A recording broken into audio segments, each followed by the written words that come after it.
Happy Tulip Tuesday. This is the day we share timely tips for the Tulip Pro. Right now, roses in vases, we're doing hundreds of them. And nothing can be more frustrating to get it all done and then finding leaves and debris in the water. You don't want to deliver that out.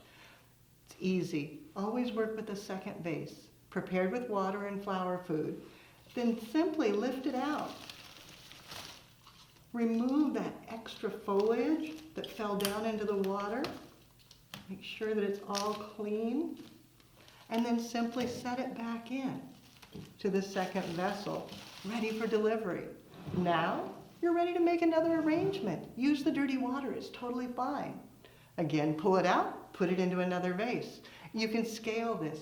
You could literally do this with hundreds. Just have your vase, switch, switch, switch, switch, maybe even have an assistant to do that. Now you know the pro technique.